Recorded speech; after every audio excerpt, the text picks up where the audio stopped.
So, good morning, students. So, today I'll start the chapter binomial theorem. So, before starting the classroom questions, I'll discuss some basic results. तो ज़्यादा तो discuss नहीं होगा, but question wise जो भी result आएगा हम बताएंगे. सो हम जस्ट कुछ फॉर्मूला से दिखाएंगे, बहुत ज़्यादा डिस्कशंस नहीं होगा थ्योरी में, क्योंकि इसके लिए काफ़ी टाइम चाहिए. So I just go by some basic results. After that I will start the classroom questions. Okay, now you know that what is binomial theorem. So the basic formula is what? You know, a plus b whole to the power n is equal to a to the power n plus nc1 a to the power n minus 1 into b plus nc2 a to the power n minus 2 into b square plus, and this way it goes, at the last term is what? NCn b to the power n. तो ये है binomial theorem, जिससे हम लोग कोई भी power में हम उसको एक्सपांड कर सकते हैं with the help of this binomial theorem. तो ये हमें इसमें बेसिक कुछ रिजल्ट है, जैसे कि you know I think total number of terms इसमें कितना होता है.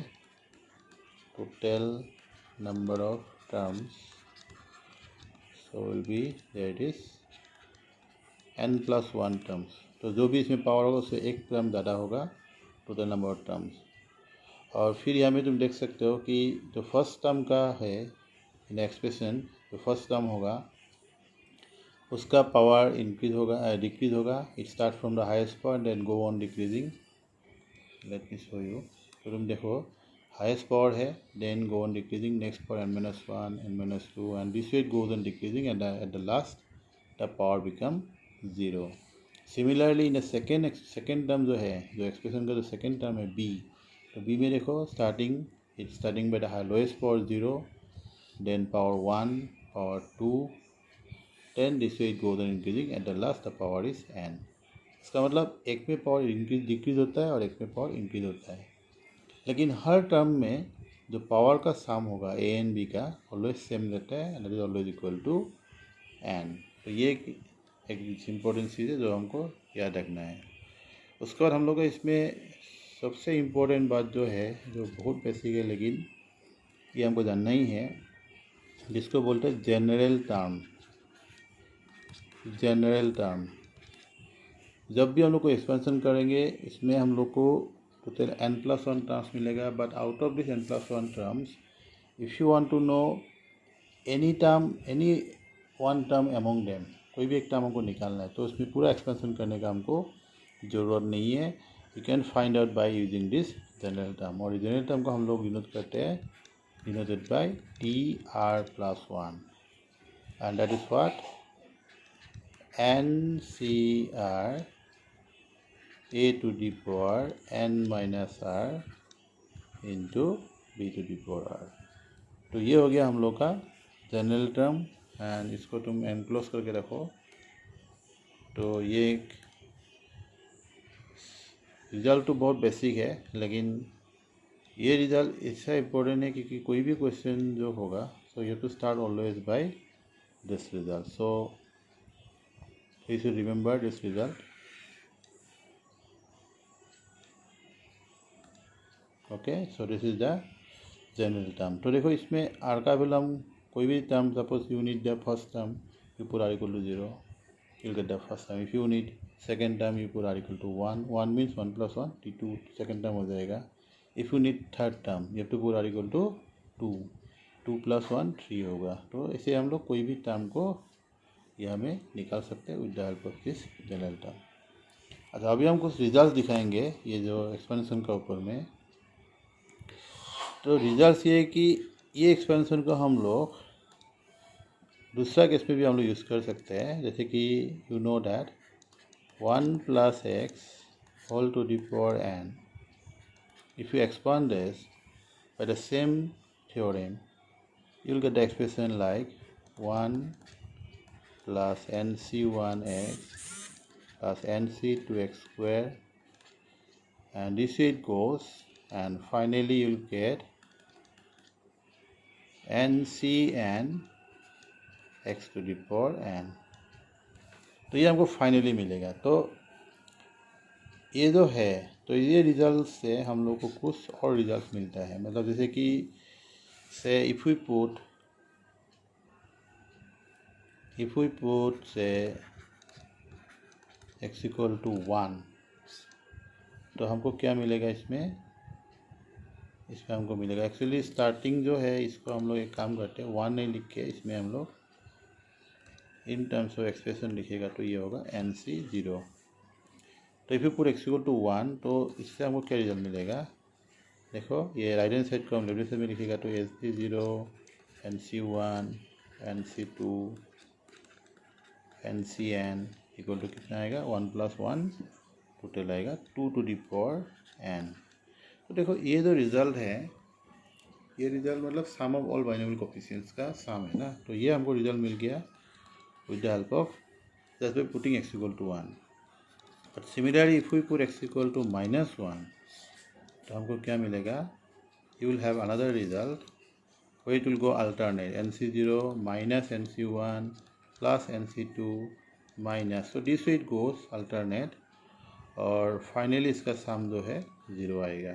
तो that will get in second. तो ये दोनों का बहुत यूज़ होता है, और भी है रिजल्ट्स, बट हम उसमें जो जो ज़रूरत है उसको हम डिस्कस करेंगे। तो यहाँ से क्या होता है कि इसको हम लोग और कुछ रिजल्ट हम यूज़ कर सकते हैं यहाँ से, लेकिन उस रिजल्ट को हम यहाँ में नहीं बताएंगे, क्वेश्चन में बताएगा तो तुम लोग को याद रहेगा, इसलिए हम क्वेश्चन में बताएगा वो रिजल्ट्स को। तो उसके बाद तुम लोग को और कुछ चीज़ें जानना है, जैसे कि बाइनोमियल एक्सप्रेशन का है, फिर जैसे कि मान लो एक एक्सपेंशन है जिसको बोलते हैं मल्टीनोमियल एक्सपेंशन। से मान लो a + b + c whole to the power n। तो ये हो गया 2 से ज़्यादा, मतलब ये मल्टीनोमियल, मतलब 3 टर्म्स है एक्सप्रेशन में। तो ऐसा एक्सप्रेशन में हम लोग को जो मेन क्वेश्चन होता है इसका टोटल नंबर ऑफ टर्म्स को निकालने आता है। तो जिसका एक डायरेक्ट फार्मूला है, हम डायरेक्ट अप्लाई कर सकते हैं। तो the formula is what, n + 1 into n + 2 by 2। तो ये है formula to find out the total number of terms in the expansion of a + b + c whole to the power n। तो ये expansion में हम लोग इसको निकाल सकते हैं। उसके बाद हमें कोई भी टर्म का हम लोग इसमें मतलब कोफिशिएंट को निकाल सकते हैं। जैसे कि मान लो you need to find out से coefficient of x to the power, इसमें तो वैल्यू हमको नहीं पता, सो हम लोग कुछ अननोन यूज करना होगा। इससे x to the power x में नहीं होगा, y ABC में होगा ना, a to the power m, b to the power n and c to the power k। और इसमें n जैसे नहीं होगा, m r ले लो, m r या m l ले सकते हैं, हाँ m l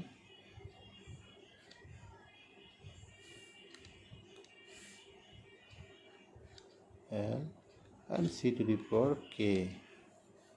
इसका कोफिशिएंट हम लोग निकालना बहुत आसान है। इसमें हम डायरेक्टली यूज कर सकते हैं फार्मूला को, n factorial divided by power of a is m, power of b is l and power of c is k, provided, लेकिन इसमें एक कंडीशन होना पड़ेगा कि ये दोनों का पावर जो सम है ऑलवेज इक्वल टू n होगा, सच दैट प्रोवाइडेड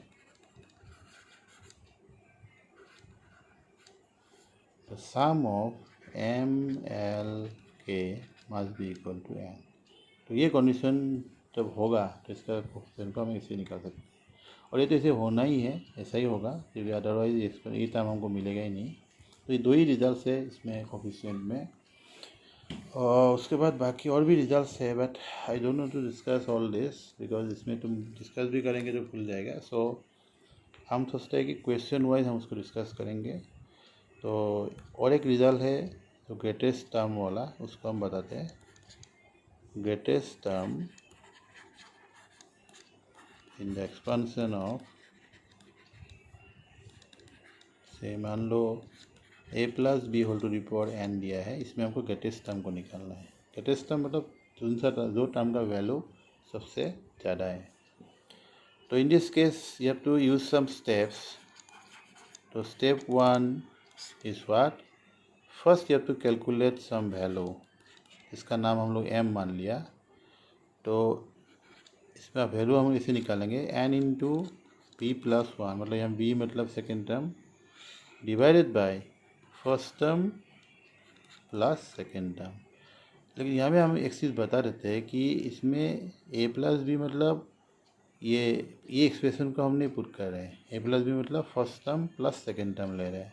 मतलब यहाँ में सपोज माइनस भी हो गया, सपोज इसमें प्लस, हम इसको कंफ्यूज दूर करने के लिए हम इसमें माइनस भी दे सकते हैं। इट मे हैव प्लस और minus in both the case, you have to take a plus b, don't take a plus b और a minus b, always it must be a plus b, क्योंकि हम लोग सिर्फ term को देख रहे हैं, वैल्यू को देख रहे हैं। तो इसको निकालने के बाद हम लोग डायरेक्टली जा सकते हैं स्टेप 2 में।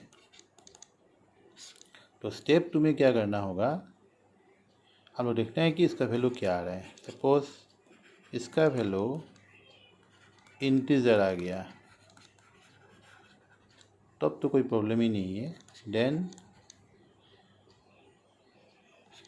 T M equal to T M plus 1, ये दोनों इक्वल होगा and are equal and greatest. मतलब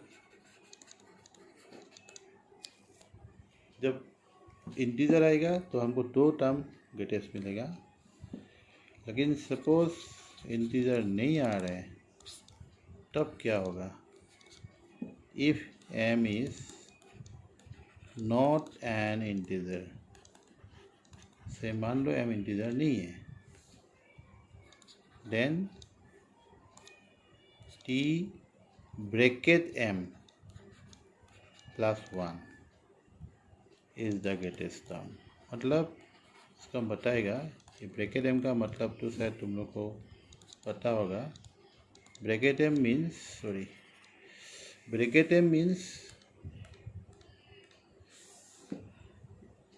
ये ग्रेटेस्ट इंटीजर बोलता है इसको, this is the greatest integer. Actually bracket m का मतलब हम लोग इसको राउंड ऑफ करता है, मतलब से मान लो m का वैल्यू 1.5 से ऊपर है, हम इसको 2 मानेंगे, और sorry always you take the integral part. इसका मतलब इंटीग्रल पार्ट लेना है। 1.5 होगा तो 1, 1.6 होगा तब भी 1, 1.1 होगा तब भी 1, 1.9 होगा तब भी 1, 2.2 होगा तो 2, 2.7 होगा तो 2, 2.9 होगा तब भी 2। मतलब ऑलवेज हम इसका इंटीग्रल पार्ट लेते हैं। तो यही है फॉर्मूला, इसको हम लोग ग्रेटेस्ट टर्म में यूज़ कर सकते हैं। तो अभी हम एक काम करते हैं, स्टार्टिंग में ही एक क्वेश्चन जो उसमें ग्रेटेस्ट टर्म को निकालना है उसको ही हम पहले कराते हैं, so that you can remember how to find out the results. तो इसमें क्वेश्चंस है, दैट इज क्वेश्चन नंबर 11 में दिया है, ये 11 में दिया है, जो इसको हमको एक एक्सप्रेशन दिया है 1 plus 4x whole to the power 1 plus 4x whole to the power, ये कितना है क्लियर ही नहीं हो रहा, 1 plus 4x whole to the power 8 होगा, ठीक है, हाँ 8 है, 1 plus 4x whole to the power 8,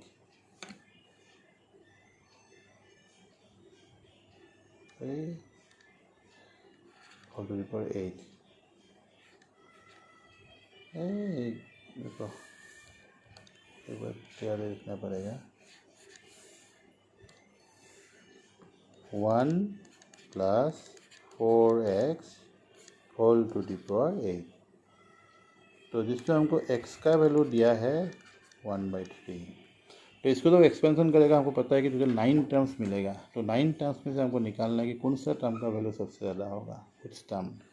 तो हमको टर्म को निकालना है। तो now you can go for the result that already we have discussed. तो रिजल्ट में क्या करना है, हमको m को निकालना है। तो m में क्या आएगा, ये होगा a, ये हो गया b, तो ये हो गया n ना। तो क्या था formula, b into n plus 1 divided by क्या था, a प्लस b। तो यहाँ में हमको पता है कि ये था फॉर्मूला इसमें ना। अभी फॉर्मूला तो ये है, तो रिजल्ट अभी इसमें ए बी मतलब हम लोग क्या लेंगे, 4x आएगा। फिर n प्लस 1 मतलब होगा 8 plus 1 and whole divided by a plus b, मतलब 1 plus 4x। Now you can substitute the value of x। तो ये होगा 4/3 into 9 and that is what, 1 plus 4/3।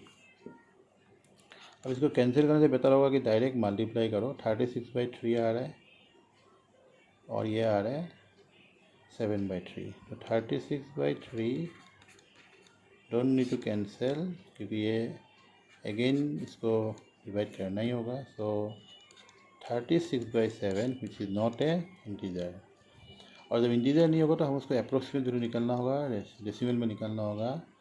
तो ये होगा 5.717 देन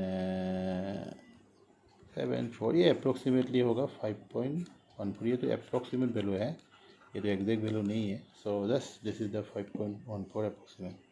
तो हमको पता है कि इंटीजर नहीं है, तो ग्रेटेस्ट टर्म क्या होगा, देयरफॉर द ग्रेटेस्ट टर्म होगा by formula it is t bracket m plus 1। तो ब्रैकेट m का मतलब कितना होगा, m का वैल्यू 5.15 है, तो ब्रैकेट m का वैल्यू होगा 5। जैसे हम बोला था इंटीग्रल पार्ट को लेना है, तो हमें अभी जब इसमें देखो ये ब्रैकेट m का वैल्यू को क्लियरली जान लो, ये हो गया 5.14, this is the value of m। पर when we go for the bracket m means हमको इसका इंटीग्रल पार्ट को लेना है, तो टेक द इंटीग्रल पार्ट। तो 5 यू टू कंसिडर। सो इसमें ब्रैकेट m का वैल्यू क्या आएगा, 5 आएगा। सो 5 plus 1 it means you have got T6. That means the sixth term is the greatest term, is it? So that is your answer. So it goes to option what? कौन सा option में जा रहा है, six term मतलब it goes to option which one, C. It goes to option C.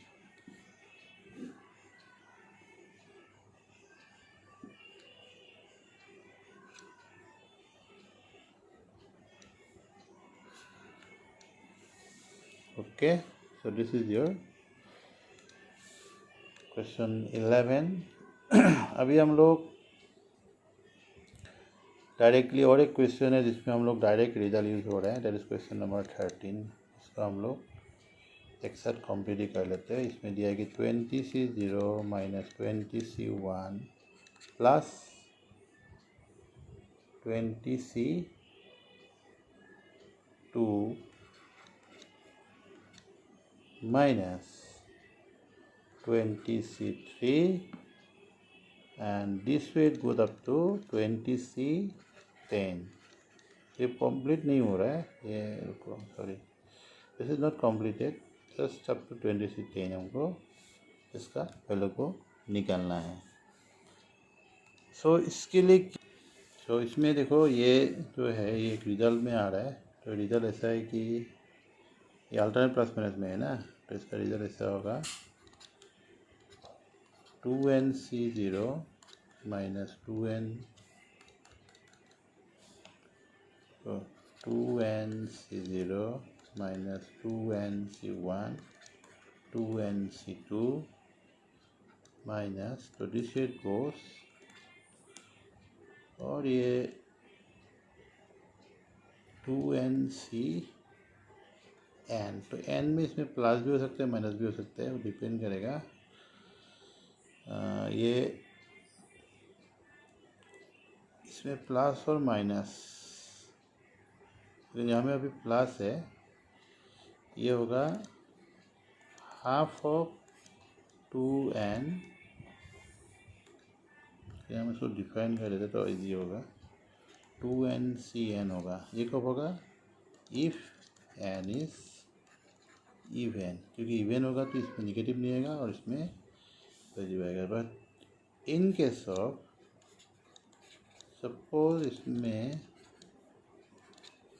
2nC2 ऐसे जा रहा है, लेकिन यहाँ में निगेटिव है, 2nCn निगेटिव। ये निगेटिव कब होगा? When n is odd. तो इन दैट केस इसका वैल्यू जो है माइनस हाफ ऑफ 2nCn होगा। ये कब होगा? If n is odd. तो ये ऑड होने से ये होता है और ये इवन होने से ये होता है। तो that you have to remember. अभी इसमें हम लोग का n इवन है, ये 2n हो गया और ये इवन है। So in this case you have to use the first result. So now 20C0 minus 20C1, 20C2, 20C3 and this way it goes 20C10. तो इसमें 10 मतलब n is 10 ना, तो n इवन है, इवन होगा तो you have to go for the first case. The formula is half of 2nCn मतलब 20C10, जो लास्ट टर्म है वही 2nCn होता है, तो लास्ट टर्म ही इसमें आएगा, लेकिन यहाँ में हाफ आएगा। तो that gives you that answer. उसमें कोई कैलकुलेशन का ज़रूरत नहीं है, तो डायरेक्टली इसका आंसर मिल गया हम लोग को। इसका आंसर हो गया, it goes to option D, it goes to option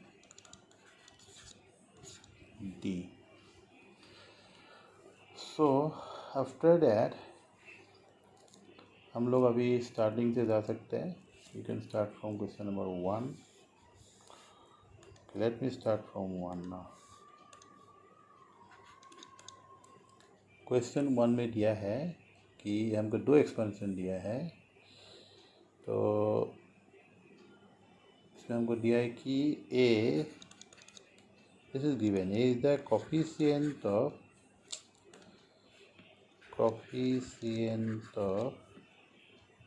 x to the power n in the expansion of 1 plus x whole to the power 2n, and b is what? Coefficient of x to the power n in the expansion of 1 plus x whole to the power 2n। इसमें तो -1 लग रहा है, I think -1 ही होगा, हम -1 ही मान लेते हैं। तो हमको निकालना है what is a by b. तो ये हम पहले कोफिशिएंट्स को निकाल लेते तो वो पता चलेगा। So now in case of 1 plus x whole to the power 2n,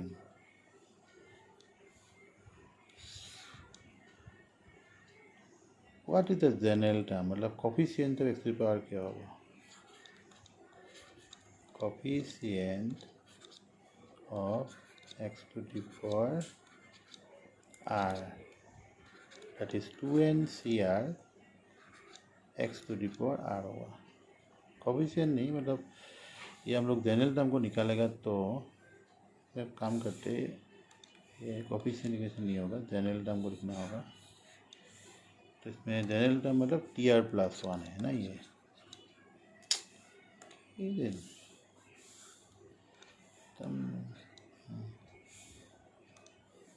this is what Tr+1। तो ये हो गया जनरल टर्म। अभी इसमें ये x to the power का कोफिशिएंट क्या है? ये है। So therefore the coefficient of x to the power r is 2nCr। So therefore coefficient of x to the power n क्या होगा? Therefore a, which is the coefficient of x to the power n तो r का coefficient ये होगा, तो replace r by n, you will get 2n/cn. तो ये हो गया coefficient of x to the power n. Similarly, now you just keep it as number 1. Now in the second expansion, 1 plus x whole to the power 2n minus 1. इसलिए हमको तो plus 1 लग रहा है, माइनस 1 होने से तो आगे जाएगा, पीछे जाएगा, तो ये शायद प्लस 1 ही होगा. Let me check by plus 1, देखते हैं क्या होता है. अब पता चल जाएगा कि प्लस 1 होगा, क्योंकि सेकेंड टर्म तो प्लस 1 ही होना चाहिए. फिर भी हम देख लेते हैं. तो अभी इसमें भी हम लोग को पता है कि जनरल टर्म क्या होगा, 2n c r, sorry 2n कैसे होगा, 2n प्लस 1 होगा ना.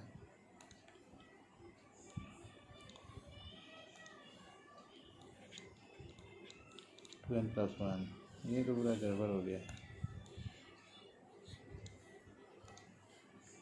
2n plus 1 C r x to the power r. Therefore यहाँ से कोफिशिएंट हमको मिल गया. So coefficient of x to the power r in this case r का निकल रहा है 2n प्लस 1 सी आर. तो यहाँ से हम लोग b को निकाल सकते हैं.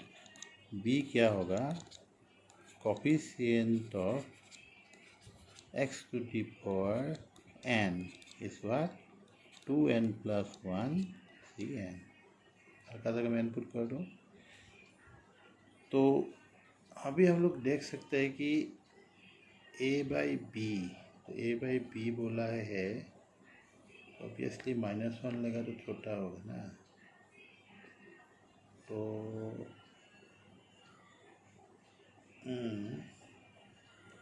N C,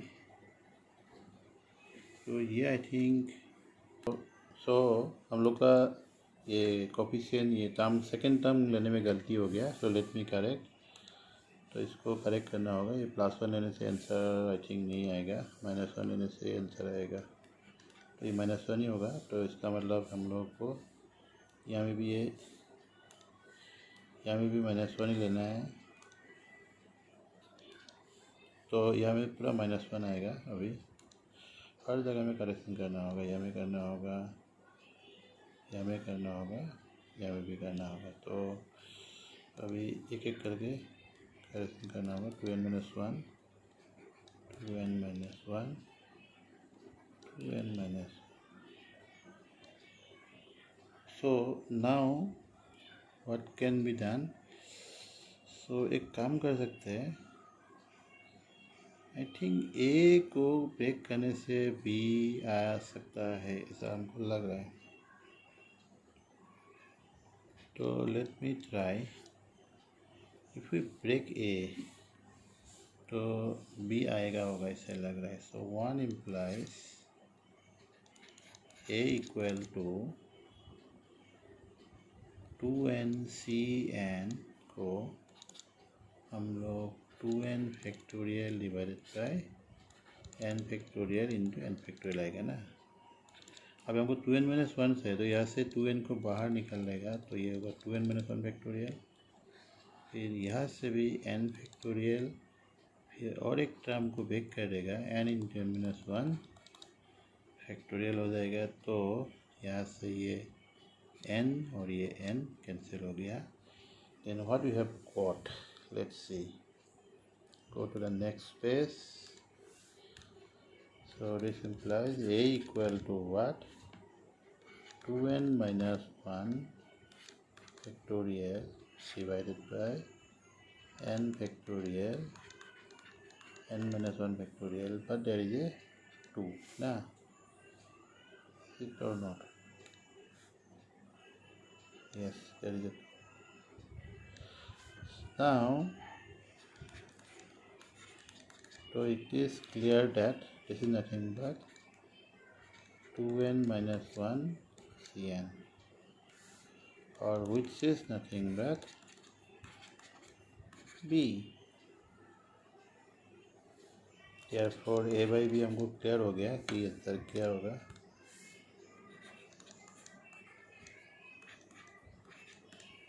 So that is your answer. तो इसका आंसर होगा 2. 2 means it goes to option C.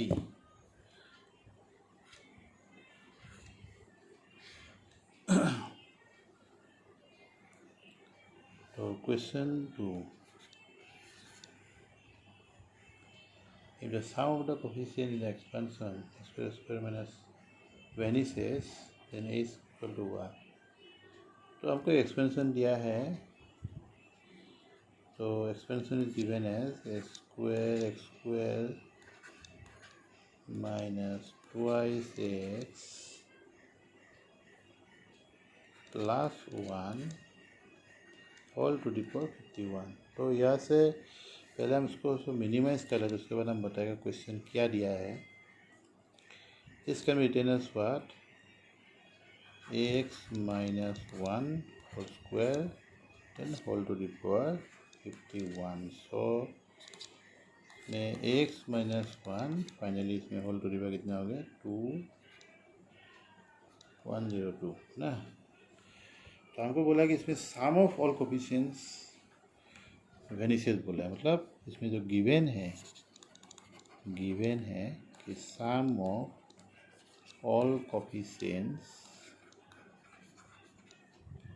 Equal to 0। देखो जब भी हमको सम ऑफ ऑल कोफिशिएंट्स निकालना होगा तो हम लोग को कैसे निकालना है सम ऑफ ऑल कोफिशिएंट्स। सबसे इजी तरीका ये होगा कि to get the sum of all coefficients तो क्या करना है, या में जो वेरिएबल्स होगा, a is not the variable, a is a constant बोला है, तो एक्स का वैल्यू वेरिएबल होगा, तो जो वेरिएबल होगा उसको हमको 1 से रिप्लेस करनी है। Substitute the variables by 1, then whatever the value of the expression will give you the sum of all coefficient. Got it? मतलब क्या करना है, जब भी हमको sum of all coefficient निकालना होगा तो क्या करना है, हमें जो वेरिएबल्स होगा उसको 1 से रिप्लेस करो। You replace the variables by 1, then finally whatever the value you have got will be your total sum of coefficients। तो यहाँ में हमको सिर्फ क्या करना है, x का वैल्यू 1 पुट करना है, क्योंकि वेरिएबल सिर्फ इसमें x ही है। तो हमें y भी होगा तो हम x एंड y दोनों को 1 पुट करेगा, लेकिन अभी हमें सिर्फ x है तो हमको x को 1 पुट करना होगा, और a कॉन्स्टेंट है, a is not a variable, so in this case x is the variable. तो x का वैल्यू 1 पुट करने से हमको, ओ सॉरी क्या हो गया वो गड़बड़, तो इसका वैल्यू 1 पुट करेंगे तो so put x equal to 1, that will give you what, a minus 1 whole to the power 102 and that is equal to 0। और ये एक्सप्रेशन 0 तभी होगा जब inside whatever expression is there equal to 0। If a minus 1 0 होगा तो power जो भी हो 0 आएगा, तो a का वैल्यू 1 है। तो that is a very easy question बोल सकते हो। तो इसमें इसका आंसर होगा option C. Again it goes to option C. Okay, then go for question number 3। तो 3 तो जनरल क्वेश्चन टाइप का है, एक्चुअली बाइनोमियल का क्वेश्चन है, लेकिन इसमें बाइनोमियल यूज करोगे तो ये एक लंबा कैलकुलेशन है। जैसे हम बाइनोमियल यूज नहीं करके हम उसको सॉल्व करने के लिए कोशिश करेंगे। तो इसमें हमको एक एक्सप्रेशन दिया है 2 to the power 4n minus 15n minus 1।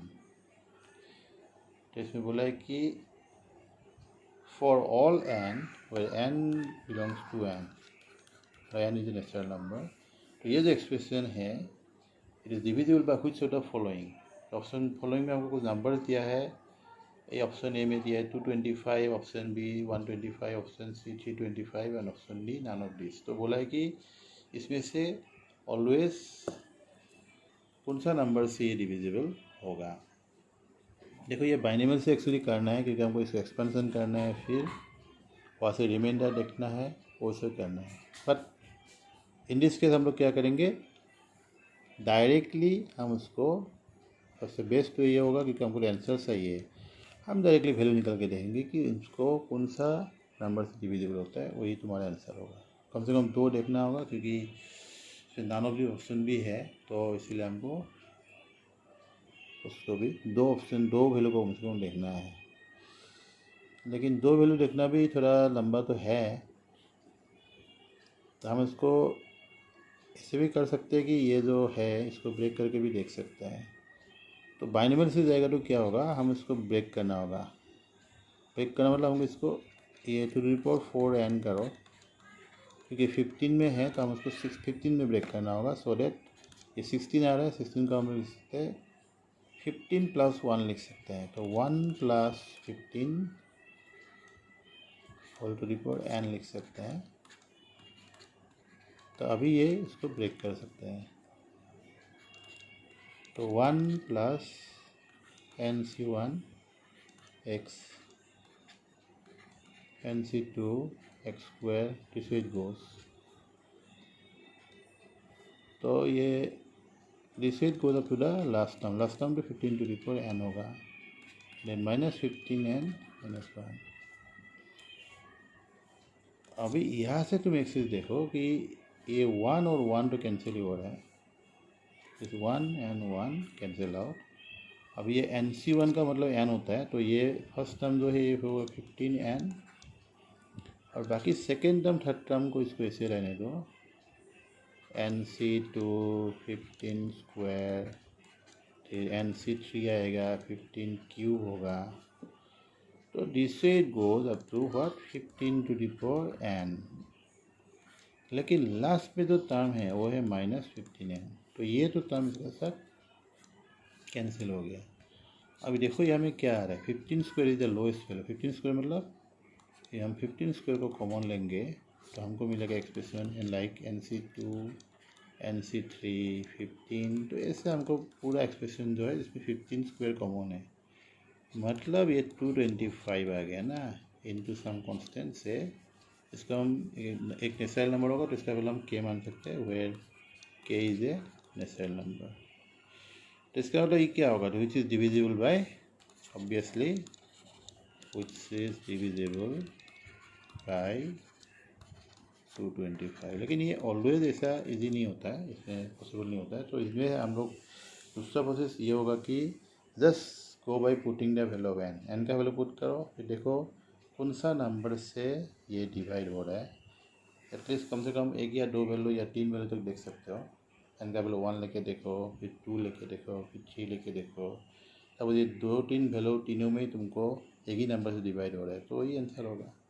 और नहीं तो इसमें नन ऑफ दिस होगा, अलग अलग आ रहा है। तो ये दूसरा तरीका है जो हम लोग विदाउट गोइंग बाइनोमियल कर सकते हैं। और इन दिस केस हम लोग का आंसर आ रहा है 225, so it goes to option A. Okay, तुम लोग दूसरा वजह से भी कर सकते हो, जो हम बोला है वो ज़्यादा बेहतर होगा ऐसा क्वेश्चन के लिए क्योंकि ये तो इजीली निकल गया एक्सपेंशन, लेकिन ऑलवेज एक्सपेंशन इतना आसान नहीं होगा हर क्वेश्चन में, तो इसलिए उसको Okay, now go to the next question. Question 4, 1 plus 2x plus x square. This is an expression given. Whole to the power n equal to, it is given in terms of sigma. तो इसका expansion sigma में दिया है, r goes from 0 to 2n, a to the power r, x to the power r. तो इसको हम लोग इसको ऐसे भी लिख सकते हैं, ये एक्सप्रेशन को हम लोग देखो ये परफेक्ट स्क्वायर में आ रहा है, तो पावर 2n हो जाएगा, और ये होगा r goes from 0 to n 2n sorry ar xr। तो ये जो एक्सपेंशन है ये हमको ar को निकालना है। ar मतलब देखो ये दोनों एक्सपेंशन में दोनों साइड में कॉरेस्पॉन्डिंग कोफिशिएंट इक्वल होगा, इसलिए ar इसमें जो जिसका कोफिशिएंट होगा वही उसका ही कोफिशिएंट लेफ्ट हैंड साइड में भी होगा। तो इसीलिए यह में हमको निकालना है ar माने कि होगा coefficient of x to power r in right hand side. Right hand side में एक्स टू पावर का कोफिशिएंट है, तो लेफ्ट हैंड साइड में वही होगा ना। तो coefficient of x to the power r in LHS भी होगा, और LHS मतलब in the expansion of 1 plus x whole to the power 2n। तो इसमें तो पता ही है क्या होगा, 2NCR होगा। सिंपली इसमें कुछ करना ही नहीं है, डायरेक्ट आ जाएगा 2NCR, nothing to do here in this case. And you know, सब लोग को ये पता ही है, ये एक इजी क्वेश्चन है। 4 5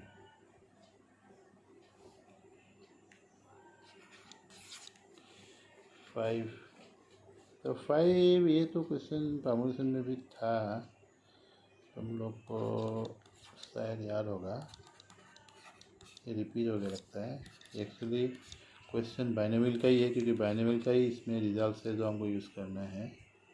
तो ठीक है, उसको अगेन हम उसको रिजल्ट्स को तो नहीं लिखेंगे, लेकिन आंसर्स को बता देते हैं क्या होगा। 21C10 - 10C10 होगा लास्ट में, 21C10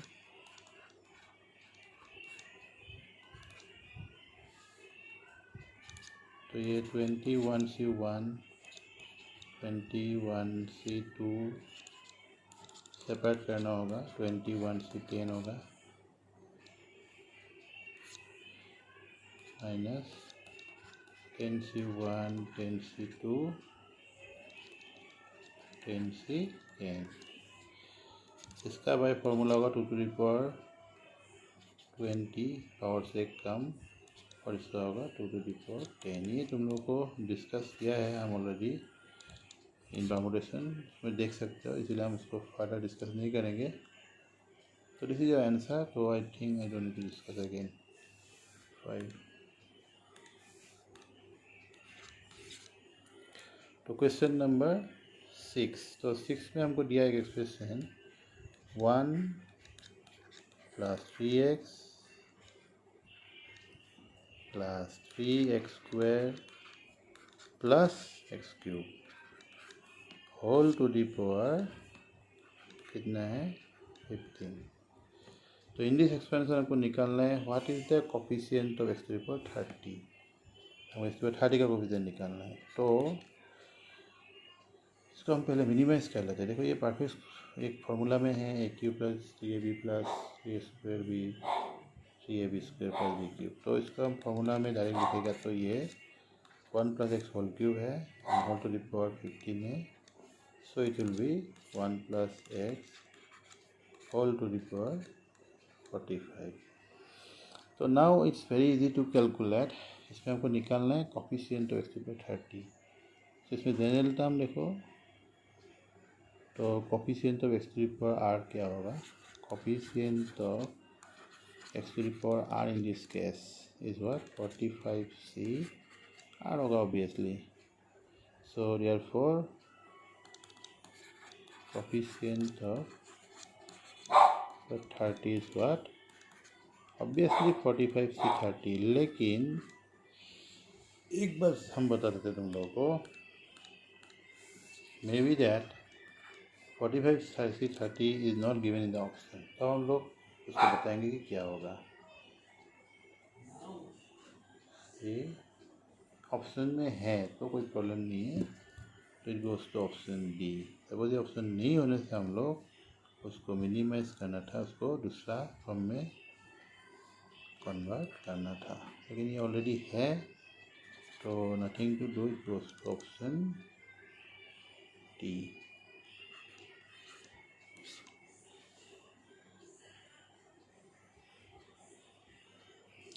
okay, now go for question number 7। तो 7 में आपको एक्सप्रेशन दिया जिसका वैल्यू निकालना है। तो एक्सप्रेशन है इसका C1 + 4 × C2 + 7 × C3 + 3n - 2, ये क्या नहीं है,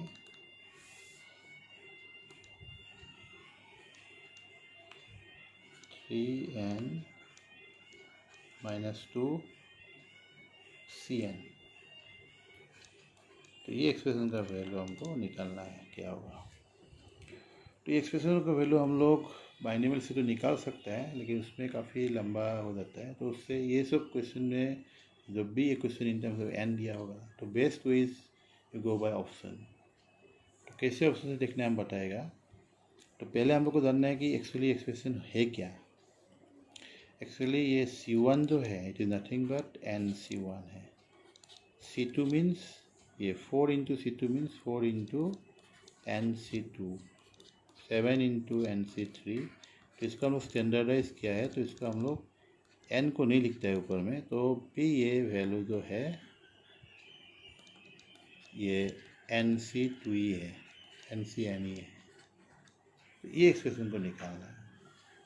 देखो इसको निकालने के लिए हम लोग इसको ये फॉर्म में ब्रेक करके निकाल तो सकते हैं, बट हम लोग दूसरा तरीका जिसमें हमको फॉर्मूला जानने का कोई ज़रूरत नहीं है, जो हम लोग नंबर्स से देखेगा। क्या करेंगे, हम लोग n का वैल्यू पुट करेंगे। तो n का वैल्यू जो पुट करेंगे तो उसमें जो वैल्यू आएगा और देखना है कि कौन सा ऑप्शन में वो वैल्यू सेम आएगा, वही तुम्हारा आंसर होगा। इसलिए हम लोग सबसे ज़्यादा छोटा वैल्यू नहीं लेंगे, n का वैल्यू बहुत ज़्यादा भी नहीं लेंगे, n का वैल्यू हम 3 लेके देखते हैं। So you do one thing, put n equal to से 3। तो 3 देखेंगे तो इसका वैल्यू क्या होगा देख लेते हैं, फिर देखेगा कौन सा ऑप्शन में n इक्वल टू 3 के लिए सेम आंसर आता है, वही तुम्हारा करेक्ट ऑप्शन होगा। तो if we put n equal to 3 in this case क्या होगा, 3 मतलब it goes up to 3C1, 4 into 3C2, then 7 into 3C3। तो ये होगा लास्ट टर्म, क्योंकि इसका ज़्यादा हो ही नहीं सकता है, क्योंकि 3 है तो 4 में if there is 3 it goes maximum up to 3 ना। इसलिए अब इसका वैल्यू देखते हैं कितना आता है। तो 3C1 का वैल्यू क्या होता है, 3C1 मतलब 3 होता है, देन 4 इंटू 3C2 मतलब 3 होगा, और 3C3 का वैल्यू तो 1 होता है, इसलिए 7 इंटू 1 हो गया। तो ये हो गया 12 प्लस 15 प्लस 7 22। तो हमको देखना है कि कौन सा ऑप्शन में 22 आता है, वही तुम्हारा करेक्ट। एक ही ऑप्शन में आ गया तो वही करेक्ट होगा। तो पहले ऑप्शन ए को देखते हैं, 3n plus 4 whole to the power 2 to the power n plus 1 है। तो if you put n equal to 3, तो n इक्वल टू 3 लेगा तो इसमें फॉर n इक्वल टू 3 लिखना है ना। तो n इक्वल टू 3 के लिए क्या आएगा, तो 3 लेगा तो 3 into 3 plus 4 then 2 to the power 4 हो जाएगा। तो ये तो बहुत बड़ा नंबर होगा, 16 इंटू 13 इंटू 16। बाप रे, ये और कैलकुलेशन करने का ज़रूरत ही नहीं है, ऑब्वियसली ये नहीं होगा। तो उसके बाद दूसरा ऑप्शन है 3n माइनस 4। तो माइनस है तो इसका पॉसिबिलिटी तो है कि हो सकता है 2 to the power n minus 1 plus 2। इसमें क्या होगा, 3 into 3 minus 4 then 2 to the power 3 minus 1 2 हो गया प्लस 2। तो ये हो गया 9 minus 4 5, 5 into 4 20, 20 plus 2 22। So 22 you have got in this option B. So बाकी जो भी देखना है तो बी में आ गया तो सी डी में नहीं आएगा, तो वही करेक्ट ऑप्शन होगा। एक्चुअली एक में ही आता है जनरली जब हम ज़्यादा वैल्यू लेंगे, फिर भी हम लोग देख सकते हैं 3n minus 4 whole to the power कितना है 2n। तो कितना आएगा 3 इंटू 3 माइनस 4 देन 2 क्यूब। ये तो 8 इंटू 5 हो गया 40 हो गया, ये तो होगा ही नहीं। फिर ऑप्शन डी में क्या दिया है 3n minus 4 3n minus 4 2 to the power n minus 1 plus 1। तो इसमें भी ऑलमोस्ट क्लोज में होगा, 3 into 3 minus 4 then 2 square plus 1। तो ये 21 आ रहा है। तो ऑब्वियसली ये जो 22 जो है वही करेक्ट है, means it goes to answer B. तो answer B is the correct answer. तो ऐसे हम लोग देख सकते हैं, इसमें कोई फॉर्मूला जानने का ज़रूरत नहीं है। तो ऐसा जितना भी क्वेश्चन होगा हर क्वेश्चन में हम इसको अप्लाई कर सकते हैं। तो इसलिए हम इसको तुम लोगों को प्रैक्टिस करने के लिए और एक क्वेश्चन कराते हैं वही टाइप का, जो क्वेश्चन नंबर 9 में है। तो 9 में हमको दिया है value of the C1 plus 2C2 plus 3C3 n Cn। तो इसको भी तो हम ऐसे ही कर सकते हैं। तो जैसे हम बताया था ये C1 मतलब NC1 एक्चुअली, और ये 2C2 मतलब 2 इंटू NC2, फिर 3 इंटू व्हाट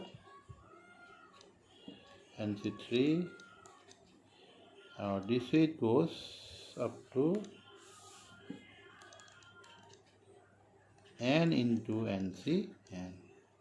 इसको भी हम लोग देख सकते हैं। से पुट बेस वैल्यू होगा n का वैल्यू 3 ले लो, क्योंकि 1 2 में 2-3 ऑप्शन सेम आ सकता है, लेकिन 3 में तो 2-3 ऑप्शन सेम नहीं आएगा। हो सकता है एक ही आएगा, नहीं तो मैक्सिमम 2 आएगा। तो इसलिए हम लोग 3 से बेटर रिजल्ट मिलता है। तो 3C1 2 इंटू 3C2 और 3 इंटू 3C3। तो इसको भी हम लोग ऐसे देखेगा तो क्या होगा, ये कितना आ रहा है उसको नेक्स्ट पेज में दिखाएंगे। तो 3C1 मतलब 3 ना, फिर 2 इंटू 3C2 ना, 2 इंटू 3C2 मतलब 3 होगा, और 3 इंटू 3C3 मतलब 3 इंटू 1 ना। तो इसमें कितना आ गया 6 प्लस 6 12। अभी देखो कौन सा ऑप्शन में 12 आता है। Let's go for the option. तो ऑप्शन कौन सा 12 होगा, डायरेक्ट हम ऑप्शन ए में जाएगा। कितना दे n into 2 to the power n minus 1। तो देखो पुट n इक्वल टू 3, फिर देखो कौन सा ऑप्शन में 12 आता है। तो इसमें 3 लेगा तो 3 इंटू 2 स्क्वायर, तो डायरेक्ट 12 आ ही गया। तो ऑप्शन ए में आ गया। बाकी को भी देख लेते हैं। बी में n plus 2 into 2 to the power n, बाकी में तो सारे चांस है नहीं, फिर भी 3 प्लस 2 इंटू 2 क्यूब, तो ये तो बहुत ज़्यादा ही हो जाएगा। 5 इंटू 8 40 हो गई है। फिर option C n plus 1 into 2 to the power n minus 1, n plus 1 into 2 to the power n minus 1। तो ये तो थोड़ा क्लोज होगा। 3 प्लस 1 देन 2 स्क्वायर, तो 16 आ गया। फिर option D n plus 2 to the power n minus 1, n plus 2 means 3 plus 2, ये भी क्लोज नहीं होगा। तो 20 आ रहा है। तो इसका मतलब 12 सिर्फ एक ही ऑप्शन में आ रहा है, ऑप्शन ए में आ रहा है। तो that is your correct answer. तो ये 2 क्वेश्चन तुमको मिल गया जिसमें हम लोग ऑप्शन से देख सकते हैं, और ऐसा क्वेश्चन जितना भी आएगा हर क्वेश्चन में तुम देख सकते हो। और इसमें एक चीज़ बेस्ट है कि तुमको इसमें आंसर याद रखने का कोई ज़रूरत नहीं है। सो अभी जो क्वेश्चन 8 है उसको भी हम लोग ऐसे देख सकते हैं, और बाय एक्सपेंशन बाइनोमियल भी देख सकते हैं। तो जो भी सही है तुम देख सकते हो। हमको एक्सप्रेशन दिया है 2 to the power 3n minus 1 is divisible by which of the option where n is natural number. तो ऑप्शन में दिया है कि 25 8 7 3। तो डायरेक्ट n का वैल्यू से देख सकते हो, और चाहो तो तुम उसको ब्रेक करके भी देख सकते हो। तो ब्रेक करेगा तो सबसे बेस्ट ये तो 8 से ही होगा हमको लगता है, और 7 से, क्योंकि इसमें तो डायरेक्ट n का वैल्यू 1 लेगा, तो डायरेक्ट 7 से जा रहा है। तो इसमें देखो हम पहला तो प्रोसेस तो बता दिया, अभी हम ये प्रोसेस को भी बता देगा। तो जस्ट इसी फॉर n इक्वल टू 1 क्या आता है, तो हम के मान लेगा। तो के का वैल्यू क्या आएगा 2 क्यूब माइनस 1 7। तो 7 मतलब विच इज डिविजिबल बाय 7। तो ऑब्वियसली और दूसरा ऑप्शन होने का चांस ही नहीं है, क्योंकि वो दूसरा नंबर से सोल्व हो भी गया तो 7 से अगेंस्ट सोल्व होगा नहीं, क्योंकि ये नंबर 7 से डिवाइड होगा। तो ऑप्शन में 7 है, तो इसलिए हमको कोई दूसरा ऑप्शन को देखने की ज़रूरत नहीं है। Answer must be 7। और उसको तुम ब्रेक करके भी देख सकते हो बाइनोमियल, जैसे हम पहले देखा था। Okay, after that question number 10 जो है वो तुम लोगों को पता है, ये फॉर्मूला बेस्ड है। हमको एक्सपेंशन दिया है x plus y plus z whole to the power 12 में हमको नंबर ऑफ टर्म्स निकालना है। तो नंबर ऑफ टर्म्स के लिए डायरेक्ट फॉर्मूला था क्या, n plus 1 n plus 2 by 2 ना। तो डायरेक्ट ये फॉर्मूला अप्लाई करेगा तो n का वैल्यू 12 पुट कर दो, 12 plus 1 12 plus 2 divided by 2। So 13 into 14 divided by 2, 2 से cancel 7, so it is 91. So 91 is the answer.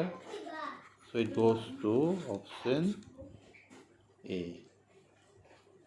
So one more question left, that is question number 12. तो question 12 जो दिया है तो इसमें हम लोग एक फॉर्मूला है जिसको अप्लाई करके भी निकाल सकते हैं। तो C1 by C0 2 C2 by C1 and this will goes up to 15 C15 by C14। इसका तो एक डायरेक्ट फार्मूला है, लेकिन हम डायरेक्ट फार्मूला से नहीं बता के हमको इसको सॉल्व करके बताएगा। तो सॉल्व करके बताएगा तो देखो इसमें C1 में NC1 you know that NC1 मतलब अभी n नहीं 15 होगा, n का वैल्यू 15 दिया है। सॉरी एक काम करते हैं, 15C1 by 15C0 then 2 into 15C2 by 15C1 and this will goes up to 15 into 15C15 by 15C14। तो इसको सॉल्व करने के लिए एक रिजल्ट तुमको जानने से उससे कर सकेगा। तो रिजल्ट ये है, तो कॉम्बिनेशन का रिजल्ट है कि NCR by NCR minus 1 can be written as n minus r plus 1 by r। मतलब इट मीन्स व्हाट, जब भी ये कंजुगेटिव्स होगा, जब भी ये कंजुगेटिव्स होगा तो देखो ये r n r minus one r n r minus 1 consecutive है और ये दोनों सेम है। जब ये कंजुगेटिव्स होगा तो ये बड़ा है और ये देखो, ऑलवेज देखना है एक चीज़ को कि this is greater and this is smaller but they are consecutive and they are equal. तो इसका वैल्यू क्या होगा, हमको यहाँ से एन एंड आर को देखना है कि एन क्या है आर क्या है। तो greater is r, smaller is r minus 1, तो n minus r plus 1 by r. तो हमको n एंड आर को सिर्फ यहाँ से कलेक्ट करना है, फिर फॉर्मूला में पुट करना है। अभी ऐसे देखेंगे तो हम लोग का देखो ये जो लास्ट केस है या में हर एक्सप्रेशन में ही हमको ये रिजल्ट यूज़ हो रहा है।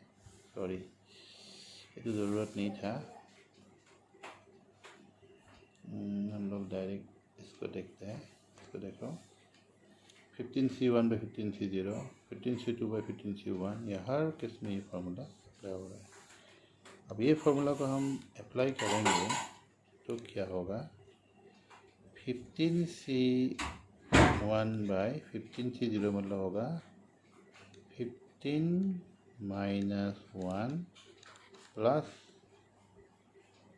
1 n minus r plus 1 and r is 1। Next में है 2 इंटू 15C2 by 15C1। तो यहाँ में r n 15 है, r है 2, तो 15 minus 2 plus 1 by 2। फिर similarly 3 into what, n minus r means 3 plus 1 divided by 3 and this it goes। और फाइनली लास्ट जो है 15 इंटू what, 15 से 15 है तो n minus r is 15 and divided by 15। तो यह में तो 15 हो गया, यहाँ में कितना हो गया, ये 2 कैंसिल, 3 कैंसिल, 15 कैंसिल, मतलब डिनोमिनेटर सब कैंसिल हो गया। Only left is the numerator. तो यहाँ में हम लोग का रह गया कितना 15, यहाँ में रह गया कितना 14, यहाँ में रह गया कितना 13। तो this you can see last term में जो है वैल्यू 1, मतलब ये उल्टा एक्सपेंशन हो गया। तो it goes on decreasing order, 15, 14, 13, 12 ऐसे करके 1 तक आ रहा है। तो this is what you can apply the formula of sum of n natural numbers. इसका फॉर्मूला तो तुमको पता ही है, n × n + 1/2, यही फॉर्मूला है। फॉर्मूला को हम बताने का ज़रूरत नहीं है, ये सबको पता ही है। तो n is 15 × 16/2, तो 2 से हो गया 8, so 120 is the answer for this question। तो आंसर होगा 120, so it goes to option C। Option C is the correct answer. तो ये तुम्हारा क्वेश्चन ख़त्म हो गया। बाइनोमियल में बहुत ज़्यादा देख के फ़ायदा भी नहीं है, तो जितना हो गया उतना काफ़ी है। बाकी होंगे समय उनको देखो, और बाकी कुछ डाउट्स होगा तो यू कैन आस्क मी। सो आज के लिए इतना ही। तुम लोग एक चीज़ हम बता सकते हैं कि ये हो गया बाइनोमियल थ्योरम, तो बाकी तुम लोग होंगे समय उनको देखो। लेकिन यहाँ में काफ़ी क्वेश्चंस कवर हो गया है। बाइनोमियल में बहुत ज़्यादा देख के फ़ायदा भी नहीं है, और लेकिन जो डिफरेंट टाइप होता है ये सब भी होता है, तो ये सब को थोड़ा सा अच्छे से देखो, ठीक है।